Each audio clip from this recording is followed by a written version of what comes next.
कल दोपहर में मैंने एक वीडियो पोस्ट किया था कुछ ग्रुप्स में, व्हाट्सएप के ग्रुप्स में। वह वीडियो एक प्रवचन से रिलेटेड था, लेकिन उसमें कुछ ये बात कुछ लोगों को समझ में आया कि ये राजनीति से संबंधित है। लेकिन मेरा तात्पर्य ये होता है कि हमेशा अपनी चीज़ को ही खोजो, अपनी बात को ही खोजो। तो मैंने कहा कि इसके अंदर में, इस प्रवचन के अंदर में जो थीम है उसके आधार पर हम लोग को अपने रिपोर्टरी के माध्यम से होम्योपैथी के लिए जो उपयुक्त है उसको जानने का कोशिश की। तो मुझे बहुत अच्छा लगा। मैंने आप लोगों से कहा कि आप गेस कीजिए कि कौन सा रूब्रिक्स हो सकता है। सभी के अच्छे अच्छे जवाब आए सभी, और मैं सभी के जिन लोगों ने इसमें अपना अपना मंतव्य दिया, अपना अपना रूब्रिक्स को बताया, वो सभी का मैं धन्यवाद देना चाहता हूँ, क्योंकि सभी ने प्रयास किया। ये सबसे बड़ी बात होती है कि प्रयास आप करते हो, इसके प्रति आपकी अभिरुचि है। यह अभिरुचि होने के बाद ही हम अपने गलतियों से और अपने इसका शंका का समाधान कर सकते हैं। तो शायद, और इस तरह से मुझे 22 तरह के रूब्रिक्स उस एक स्टेटमेंट के, उस एक प्रवचन पर मुझे 22 रूब्रिक्स देखने को मिला। बड़ा अच्छा लगा कि 22 तरह से लोगों ने सोचा, अलग अलग ढंग से सोचा और अलग अलग से। लेकिन क्या यह अलग अलग से सोचना अच्छा है कि हम लोगों का एक यूनिफाइड थॉट्स होना चाहिए? क्योंकि वह जो मूल भाव है उस रूब्रिक्स का, उस स्टेटमेंट का, उस प्रवचन का, उस मूल भाव पर जाने का प्रयास करना। अब मैं इस संदर्भ में मुझे लगा कि मुझे कुछ रूब्रिक्स को सिलेक्शन करने के लिए भी कुछ बात करनी पड़ेगी, और इसके बाद में मैं जो उस भाव निकला उसको मैं बताने का प्रयास करूँगा। मेरी समझ में जो आया, क्योंकि देखिए हर एक लोग अपने अपने दृष्टिकोण से देखते हैं, अपने अपने परसेप्शन से देखते हैं, और जिस तरह से आप देखेंगे उस तरह से आपको दिखलाई पड़ेगा। अगर आप उसको एक यूनिलैटरल फॉर्म में देखेंगे तो अकेले दिखलाई पड़ेगा। किसी ने हाथी देखा, किसी ने उसके अंदर में कुत्ते को देखा, कुत्ते का भौंकने को देखा, हाथी के चाल को देखा, और कुछ लोगों ने उस महात्मा जी के प्रवचन को सुना। तो अलग अलग है। अब उसी रूब्रिक्स के कहीं पर ऑडेसिटी भी आ रहे हैं हाथी के लिए, और कहीं पर कुत्ते के लिए भौंकने की बात आ रही है, ये नीडर की बात आ रही है, सारे चीज़ बातें आ रही हैं। लेकिन ये अलग अलग कंसेप्शन क्यों बन रहा है? क्योंकि हम लोगों के पास में यूनिफाइड थिंकिंग नहीं है, हम लोग एक जैसा नहीं सोच रहे हैं। और रूब्रिक्स क्या है? रूब्रिक्स एक जनरलाइज्ड प्रेजेंटेशन है। रूब्रिक्स को कहते हैं, ये पूरे थीम का एक डेजिग्नेशन हेड है ना। डॉक्यूमेंट से बनता है रूब्रिक्स। रूब्रिक्स एक डॉक्यूमेंट के समान है, एक हेडिंग के समान है, जिसके अंदर में पूरी कहानी है ना, पूरी कहानी है। इस बात को हमें ध्यान में रखना चाहिए। यानी कि जब हम रूब्रिक्स का चयन करते हैं तो उसे में हमें उस स्टेटमेंट के पूरी कहानी को ध्यान में रख करके उसके सेंट्रल पॉइंट, केंद्र बिंदु को खोजने का कोशिश करना चाहिए। तो कहानी का एक थीम होता है, और थीम जो होता है उस पूरे कहानी का सारांश होता है। तो इसको हम लोगों को ध्यान में रखना चाहिए। तो क्या होता है रूब्रिक्स? क्या है रूब्रिक्स? कहते हैं डेजिग्नेटेड वर्ड है, जिसका कि एक डॉक्यूमेंट्स के जैसा होता है, एक हेडिंग होता है, और इस हेडिंग के तहत में आपके पास में उसका निर्देश होता है, यानी कि उसका डायरेक्शंस होता है, और एक उसका ऑथोरिटी बन जाता है। जैसे मैं एक रूब्रिक्स की बात करता हूँ, डिजायर फॉर स्वीट्स।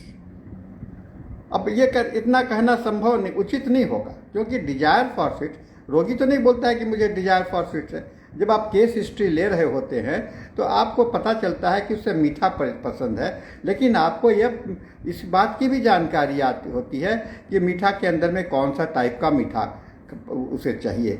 उसे फल का मीठा चाहिए, मिठाई का मीठा चाहिए, या और किसी चीज़ का मिठास चाहिए, है ना। मीठा का भाव आता है। तो ये मीठा का भाव तो है, लेकिन किस परिस्थिति में आता है ये भी इम्पॉर्टेंट होता है। क्योंकि आप खाली जान जाए मीठा का भाव है, मीठा का डिजायर है, तो आपके पास में 60-70-100 दवाई से ऊपर है, तो इससे आपका तो कोई समस्या का समाधान होगा नहीं। हमें जितना से जितना नैरो, यानी कि संक्षिप्त वातावरण में, दायरे में आएंगे, तो हम लोगों को उसका उसका सही दवा के पास में हम लोग पहुंच सकते हैं। तो हम लोग का रूब्रिक का क्या है, एक चलने का है जहाँ से आकर के हम आते हैं। तो हमारे पास में रूब्रिक्स है, उसके सब रूब्रिक्स हैं, और सब रूब्रिक्स के अंदर में भी सब रूब्रिक्स है। तो हमें ये प्रयास और आदत बनानी होगी कि मेन रूब्रिक से सब रूब्रिक्स में कैसे जाएं और सब रूब्रिक से इसमें कैसे जाएं। ठीक है ना। तो मैं कहता हूँ यह एक कला है, रूब्रिक सिलेक्शन कला है और आर्टिस्टिक प्रिस्क्राइबिंग है। और इसको कहते हैं ना कि एक जैसे आपने एक बंदर को पेड़ पर उछलते हुए देखा है ना, बंदर को पेड़ पर उछलते हुए देखा, और वह जो है सो काफ़ी इस डाल से उस डाल घूम पर जा रहा है, कभी फल को पकड़ रहा है, कभी किसी टहनी को तोड़ रहा है। अब बताओ इसके अंदर में आप उसमें क्या इसका क्या निकल रहा है।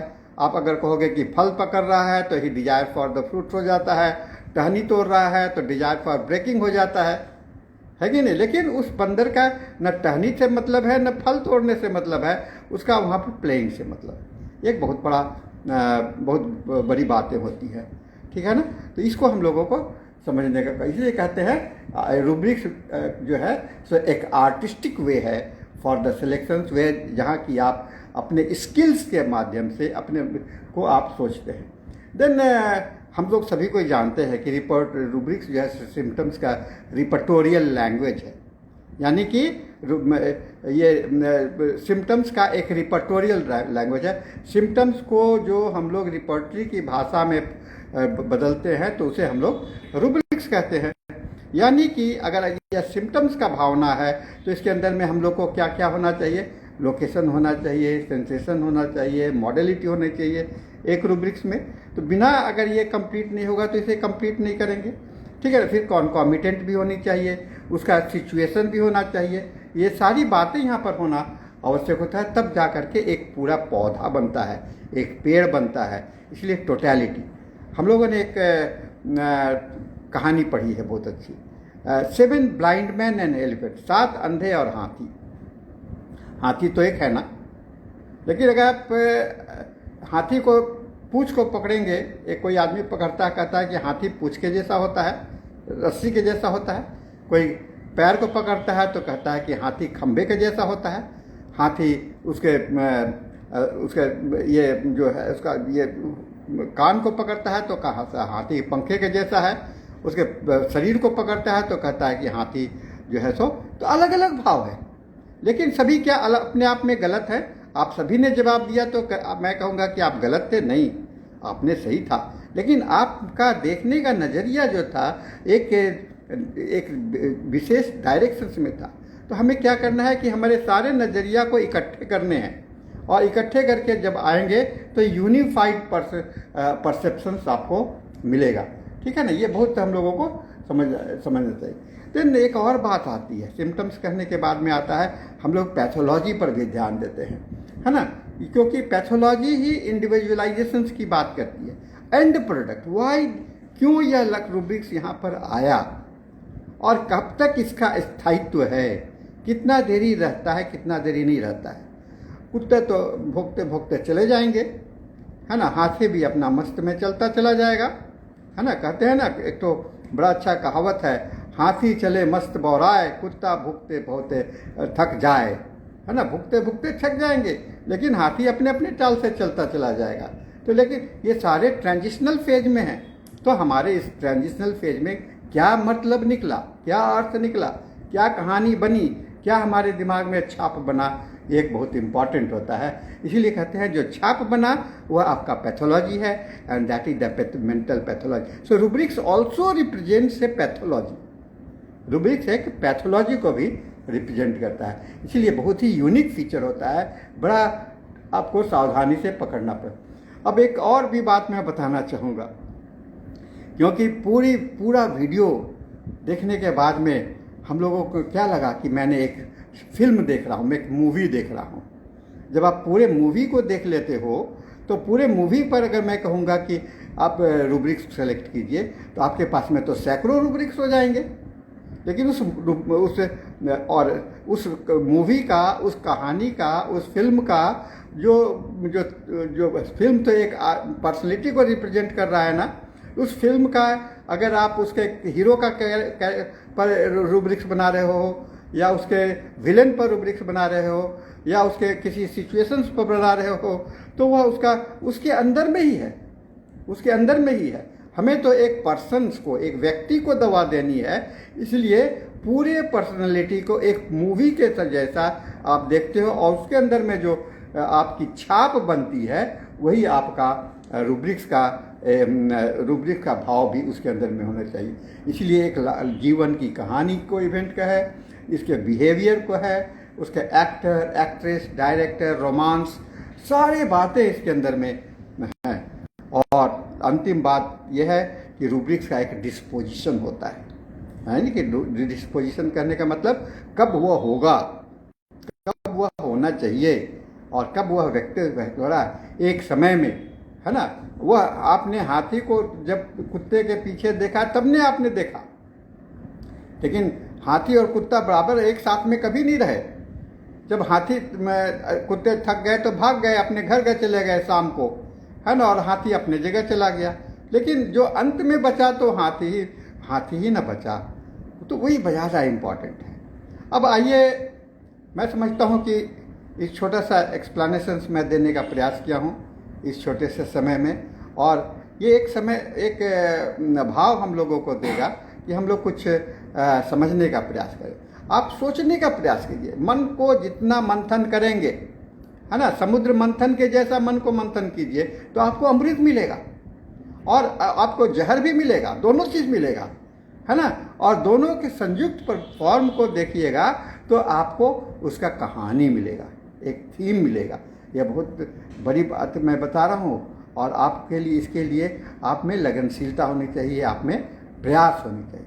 अब आइए, मैं आप इस रूब्रिक्स के, तो मैं अब यहाँ पर इस पूरे कहानी का जो थीम निकल करके आ रहा है, ये हाथी चला जा रहा है अपने मस्त चाल में, और लोग उसके पीछे में कुछ कुछ बोलते चले जा रहे हैं, है ना, कुछ कुछ बोलते। तो ये पर्सनैलिटी टाइप्स है, और आपके रिपोर्टरी में एक बहुत इंपॉर्टेंट रूब्रिक्स ऐड हुआ है ना। और रडार जो ओपस है उसके अंदर में लीड पर्सनालिटी, उसमें दवाई का नाम नहीं दिया हुआ है, लेकिन जब एडोनिस में जाइएगा तो वह लीड पर्सनालिटी के अंदर में 3 रूब्रिक्स को ऐड किया गया है, और वह 3 रूब्रिक्स है अल्फा टाइप, बीटा टाइप और गामा टाइप। अब आइए, ये अल्फा टाइप क्या होता है? अल्फा टाइप का पर्सनालिटी होता है जिसके अंदर में एक फीचर्स होता है जिसके अंदर में मोरल बिहेवियर होता है, यानी कि मोरल बिहेवियर है, उस व्यक्ति के पीछे में एक अपना मोरालिटी होता है, और इस मोरालिटी में वह जो है तो उसके पास में एक सेंटिमेंट होता है, और सेंटिमेंट के साथ में उसका कॉन्साइंस, बहुत इंपॉर्टेंट रूब्रिक्स है, कॉन्साइंस, एंजाइटी कॉन्साइंस, अपनी आत्मा की ही आवाज़ को सुनता है। मतलब नहीं है कि किसकी आवाज़ कि कहाँ से आवाज़ आ रहा है, मैं अपनी आवाज़ को सुनता है, दुनिया चाहे कुछ कहे, है ना। उसे इस बात की चिंता नहीं होती है कि लोग मेरे को क्या कह रहे हैं, मैं अपने धुन में चला जा रहा हूँ, मैं अपनी आत्मा के पीछे चला जा रहा हूँ अपने। इसलिए बहुत अच्छा एंजाइटी कॉन्साइंस ऑफ, यह रूब्रिक्स मुझे लगा कि इसके साथ में बहुत ही सटीक होगा। उसके बाद में देखिए, उसमें डर नहीं है ना, उसके साथ में डर नहीं है। तो इस रूब्रिक्स के अंदर में आपको जाएंगे तो 12 दवाइयों का जिक्र है ना। अल्फा टाइप में 12 दवाइयों का जिक्र है, जो कि सारे चीज़ का, इस डर का, ये साहस का, जो कि आप लोगों ने कहा ऑडेसिटी है, किसी ने कहा कि उसके अंदर में एक परसिस्टेंस भावना, परसिवरेंस है, तो ऑडेसिटी है, परसिवरेंस है, और सभी के पीछे में ऑडेसिटी को लेने वाला, परसिवरेंस को लेने वाला, उसके छत्र छाया, किसके छत्र छाया में है? एंजाइटी कॉन्साइंस के अंदर में। तो एंजाइटी कॉन्साइंस इसका मेन रूब्रिक्स हुआ। इसके अंदर में वह डिक्टेटोरियल भी आ जाता है, इसके अंदर में वह सेंटिमेंट भी आ जाता है, इसके अंदर में वह सिंपैथी भी आ जाता है, इसके अंदर में परसिवरेंस भी आ जाता है, ये भी आ जाता है, सभी कुछ आ जाता है। और इसमें जब कॉमन मेडिसिन निकालेंगे तो 12 दवाई निकल के आता है, और ये 12 दवाई के अंदर में आपको ऑरम मेटालिकम है, ठीक है ना। इस 12 दवाई के अंदर में आपको ऑरम मेटालिकम है, प्लैटिनम है और बहुत सारी दवाइयाँ हैं। मैं दवाई का जिक्र नहीं करना चाहूँगा, लेकिन इन सारी बातों को हम लोगों को दिमाग में रखना आवश्यक है। तो साथियों, आपको मैं नहीं कहता हूँ कि आप मेरे बातों से सहमत होइए, है ना। आप अपनी भी बात डालिए, क्योंकि जब तक आप अपनी बात इसमें क्रिटिसाइज या एक हेल्दी क्रिटिसिज्म नहीं करना सीखेंगे तो सीखने में दिक्कत होगी। इसलिए आप मेरा ये एक्सप्लेनेशन पर मुझे मुझे प्रशंसा की बात ना करके इसमें आपने क्या सीखा, क्या जाना, ये बताने का कोशिश कीजिएगा। इससे मुझे भी लगेगा कि मैं कहाँ कहाँ आपको और भी, तो मैं इसका सब्सिक्वेंट सेकेंड एडिशंस भी वीडियो का दूंगा आपके सवाल आने के पश्चात। मैंने कहा था कि मैं आज इस रूब्रिक्स पर चर्चा नहीं करूंगा। आप सभी लोग कमेंट्स कीजिए, जिससे कि मुझे आपको देखने का, समझने का मौका मिले और मैं आपको इसको कर सकूं, बता सकूं इसके लिए। तो साथियों, अगर आपको मेरा एक्सप्लेनेशन पर और भी कुछ चाहत है, कुछ सवाल आते हैं आपके दिमाग में, बेफिक्र होकर के खोलिए, निडर होकर खोलिए, हम बात कीजिए। और मुझे अब मेरे व्हाट्सएप पर आप मैसेज डाल दीजिए 943102। ये आपको यहाँ पर मैं उसके लिए निश्चित रूप से जवाब देने का प्रयास करूँगा। और इसके साथ मैं आज का यह छोटा सा अपना व्याख्यान को समाप्त करता हूँ। आप सबों को मृदुल आशीर्वाद देता हूँ, धन्यवाद करता हूँ। और आप सभी से मैंने सीखा है, ऐसा नहीं कि मैं आपको सिखा रहा हूँ, आप सभी से मैं सीख करके ही मैं और हमेशा स्टूडेंट बने रहने का प्रयास करता हूँ। आपको भी निवेदन करूँगा, स्टूडेंट बनिए तो डॉक्टर बनिएगा, है ना। तो ये चीज़ को हम लोगों का एक भाव होना चाहिए। सो धन्यवाद, सबको मृदुल प्रणाम, सबको मृदुल आशीर्वाद और सभी का आपका आज का दिन सफल रहे। Thank you very much.